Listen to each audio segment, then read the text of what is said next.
नमस्कार. शुभ विवाह या मालिकेच्या येणाऱ्या भागामध्ये जबरदस्त असा ट्विस्ट येणार आहे. तर इथे आता आजीने भूमीला जबाबदारी दिलेली असते, की तू प्रत्येकाच्या रूममध्ये सुद्धा जाऊ शकतेस आणि त्यांची रूमसुद्धा तू साफ करू शकतेस. अशी जबाबदारी आता आजीनेच भूमीला दिलेली असते आणि तिजोरीच्या चाव्यासुद्धा तिच्याकडे दिलेल्या असतात. तर आता भूमी प्रत्येकाच्या रूममध्ये जाऊन त्यांची रूम साफ करत असते. पण आता भूमी गेलेली असते रागिनीच्या रूममध्ये आणि तिथे गेल्यानंतर ती फाईल वगैरे उचलत असते आणि ती असा एक पेपर बघते. तो बघितल्यानंतर आता भूमीला चक्कर आलेली असते आणि ती पूर्णपणे बेशुद्ध झालेली असते. तिला खूप मोठा धक्कासुद्धा बसलेला असतो आणि त्याचबरोबर रागिनीचं सुद्धा कारस्थान आता सगळ्यांच्या समोर येणार असतं. तिने प्रॉपर्टीच्या पेपरवरती भूमीच्या सह्या घेतलेल्या असतात. ते कारस्थान अजून आकाशच्या समोर आलेलं नसतं, पण ते सुद्धा आता यामार्फत आकाशच्या समोर येणार असतं की रागिनीने भूमीच्या प्रॉपर्टीच्या कागदपत्रांवरती सह्यासुद्धा घेतल्यात. पण ते सत्य रागिनीने अजून आकाशला सांगितलेलं नाही आहे. या दोन गोष्टींचा खुलासा आजच्या भागामध्ये होणार आहे. तर आता येणाऱ्या ट्विस्टमध्ये जे काही घडणार आहे ते आपण आता सविस्तरपणे इथे बघणार आहोत. तर इथे आजीने भूमीला सांगितलेलं असतं की तू प्रत्येकाच्या रूममध्ये जाऊन त्यांच्या रूम वगैरे साफ करू शकतेस. तुला कुणीही काही बोलणार नाही, कारण आमचा तुझ्यावरती पूर्ण विश्वास आहे आणि तिजोरीच्या चाव्यासुद्धा तिच्याकडे दिलेल्या असतात. त्यामुळे इथे आता आजीनेच आपल्यावरती विश्वास टाकलाय, म्हणजे भूमी आपलं काम प्रामाणिकपणे करत असते. ते सगळं बोलणं ऐकलेलं असतं पौर्णिमेने.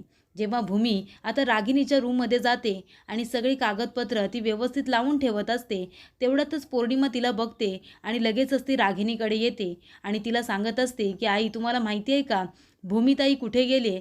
भूमिताई तुमच्या रूममध्ये गेले, तुमची रूम व्यवस्थित लावण्यासाठी, आणि जे तुम्ही कागदपत्र ठेवलेत ना तुमच्या कपाटामध्ये, ते सुद्धा ती व्यवस्थित लावून ठेवणार आहे. आणि हे सगळं मी माझ्या कानाने ऐकले, कारण आजीनेच ही जबाबदारी भूमिताईला दिली.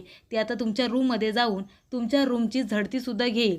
तेव्हा इथे आता रागिनीला खूप मोठा धक्का बसतो. आता भूमीकडे ते पेपर जाण्यापासून कसे काय थांबवायचे याचाच ती विचार करत असते. पण आता रागिनी तिथे जाण्याच्या आधीच भूमी इथे प्रॉपर्टीचे पेपर बघते आणि तिला खूप मोठा धक्का बसतो. कारण जेव्हा ती प्रॉपर्टीचे पेपर व्यवस्थित लावून ठेवत असते, तेव्हा खाली सही असते ती भूमी महाजन म्हणून सही असते. तेव्हा आपल्या नावाच्या समोर महाजन असं का लागलंय आणि एवढ्या मोठ्या प्रॉपर्टीवरती माझी सही का आहे, हा प्रश्न तिला पडतो आणि तिला खूपच मोठा झटका येतो आणि ती खाली कोसळते.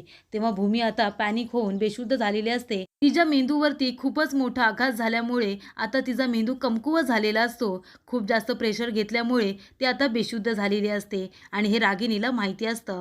पण आता भूमीच्या डोक्यावरती हा परिणाम कसा होईल याचाच ती विचार करत बसलेली असते. आणि तेवढ्यातच भूमीने आता आपली सही बघितल्यानंतर ती बेशुद्ध होऊन तर खाली कोसळलेली असते.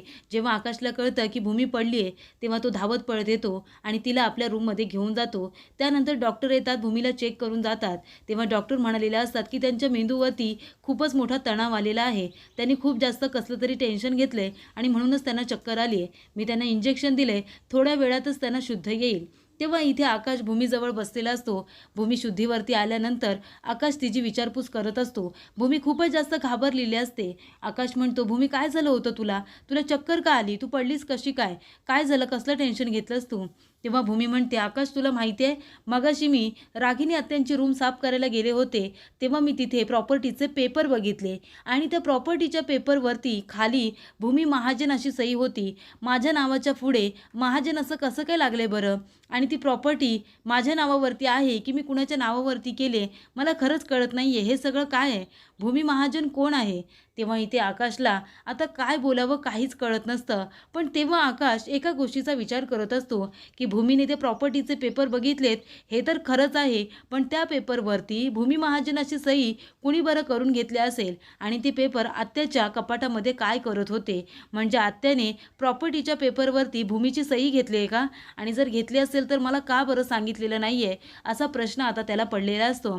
तेव्हा भूमी आकाशला विचारत असते, आकाश माझा काय संबंध आहे रे या सगळ्याशी? म्हणजे बघ ना, भूमी महाजन कोण आहे?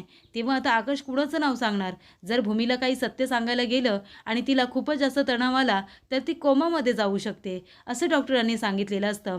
तेव्हा भूमी आकाशला सगळं खरं सांगत असते की मी आत्यांची रूम साफ करायला गेले तेव्हा त्यांच्या कपाटामधून काही पेपर खाली पडले होते. ते मी उचलून ठेवायला गेले तर प्रॉपर्टीच्या पेपरवरती भूमी महाजन अशी सही आहे.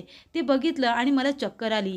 तेव्हा आकाश त्या फाईलकडे बघत असतो आणि तो खूप मोठ्या धर्मसंकटात पडलेला असतो की आत्याने त्या पेपरवरती भूमीची खरोखर साईन घेतली का?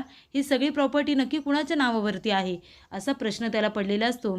आणि भूमी म्हणते, आकाश माझा काही संबंध आहे का? भूमी महाजन म्हणजे महाजन तर तू आहेस ना, मग मी तुझी बायको आहे का? असं आता भूमी म्हणते. तेव्हा इकडे हळूहळू भूमीला आता आधीचं आठवायला सुरुवात झालेली असते. तिच्या डोक्यावरती ताण येत असतो पण तिला आधीचं सगळं आता आठवत असतं. ती म्हणते, आकाश आपलं लग्न झालं होतं का? मला थोडं थोडं आठवतंय. तिला खूपच जास्त त्रास होत असतो. तेव्हा आकाश म्हणतो, भूमी तू नको जास्त विचार करू, आता सध्या तुला आरामाची गरज आहे. तेव्हा भूमी म्हणते, नाही आकाश मला सगळं काही आठवलंय. आणि ती आता आकाशला म्हणते की तुला माहिती आहे आपली प्रॉपर्टी आहे ना ती माझ्याकडून जबरदस्तीने साईन करून घेतली आहे. आणि तिला रागिणीचा चेहरा स्पष्टपणे दिसत नसतो पण आता आकाशच्या सगळं काही लक्षात आलेलं असतं. भूमी म्हणत असते, कुणीतरी लोक होती जे आपल्याला त्रास देत होती. आकाश मी बरोबर बोलते ना? आपलं लग्न झालं होतं का? आपला काहीतरी संबंध आहे ना? तेव्हा आकाश म्हणतो, हो भूमी पण तू जास्त विचार करू नकोस, मी तुला सविस्तरपणे नंतर सगळं सांगेन, आधी तू बरी हो पूर्णपणे. तेव्हा भूमी म्हणते, नाही आकाश मी आता बरीच आहे. तुला माहिती आहे आपली ही प्रॉपर्टी होती आणि तिच्यावरती काही माणसांचा डोळा होता. ती स्वतःच्या नावावरती करून घेण्यासाठी आपल्याला जीवे मारण्याची सुद्धा तयारी करण्यात आली होती. मी बरोबर बोलते ना आकाश? आणि ती लोक दुसरी तिसरी कोणी नसून त्या आत्या होत्या आणि त्यांच्याबरोबर अभिसुद्धा होता. तेव्हा इथे आता भूमीला सगळं काही आठवल्यानंतर आता रागिणीचं कारस्थान सगळ्यांच्या समोर आलेलं असतं. आकाश म्हणतो की आता हे सगळं काय आहे? भूमी बोलते ते खरं आहे का? म्हणजे तूच आम्हाला दोघांना मारण्याचा प्रयत्न केला होतास का? आणि हे प्रॉपर्टीचं सगळं काय आहे? प्रॉपर्टीच्या पेपरवरती तू भूमीच्या सह्या कधी घेतल्या होत्यास? तर इथे तिने आता धमकी देऊन भूमीकडून त्या सह्या करून घेतलेल्या असतात. तेव्हा हे सगळं आता कारस्थान आकाशच्या समोर यायला खूप उशीर झालेला असतो पण भूमीमुळे ते कारस्थान आकाशच्या समोर आलेलं असतं. इथे खूप मोठा सत्याचा उलगडा हा झालेला असतो. हे सगळं पौर्णिमा ऐकते, रागिणीला जाऊन सांगते. रागिणी पोचायच्या आधी सगळे कागदपत्र भूमीच्या हाती लागलेले असतात आणि तिने आपली सहीसुद्धा बघितलेली असते. त्यामुळे तिच्या डोक्यावरती जो परिणाम झालेला असतो तो सगळा पॉझिटिव्ह असतो. डॉक्टर म्हणालेले असतात एकतर त्यांना सगळं आठवेल नाहीतर नाही आठवलं तर ते कोमामध्ये जातील. त्याच्यामुळे पॉझिटिव्ह सगळं घडलेलं असतं. भूमीला आधीचं सगळं आठवलेलं असतं. त्यामुळे रागिणीचं कारस्थान आकाशच्या समोर येतं की हिनेच आमची प्रॉपर्टी लुबाडण्यासाठी आम्हाला जीवे मारण्याचा प्रयत्न केला होता आणि दोघांना समुद्रामध्ये घेऊन जाणारी व्यक्ती दुसरी तिसरी कणू नसून ती रागिणीच असते हे सुद्धा आकाशला कळलेलं असतो. तो रागिणीच्या हातातून प्रॉपर्टीच्या पेपरची फाईल घेतो आणि त्याच्यामधले सगळे पेपर आता तो चेक करत असतो. तेव्हा सगळ्या पेपरवरती भूमीची साईन असते. कारण जर भूमी ही आकाशची बायको आहे तर आकाश नंतर सगळी प्रॉपर्टी ही भूमीच्या नावावरतीच होणार असते, नाहीतर ती ट्रस्टीमध्ये जाणार असते. आकाशच्या हे वेडेपणाचा फायदा रागिणी घेऊन आता सगळी प्रॉपर्टी स्वतःच्या नावावरती करून घेत असते. हे सत्य आता भूमीमार्फत आकाशपर्यंत पोहोचलेलं असतं आणि तेव्हा रागिणी आता पूर्णपणे टेन्शनमध्ये येते. आकाशला काय स्पष्टीकरण द्यावं या गोष्टीचा विचार करत असते पण आकाश तिला जास्त काही बोलूच देत नाही कारण तिचं कारस्थान पूर्णपणे त्याच्या लक्षात आलेलं असतं. तर आता येणारे भाग हे खूपच जास्त रंजकदार असणार आहेत. रागिणीच्या कारस्थानामुळे आकाश तिला आता माफ करेल की घराबाहेर काढेल हे बघणं खूपच जास्त रंजकदार होणार आहे. सिरियलच्या डेली अपडेटसाठी तुम्ही आमच्या चॅनलला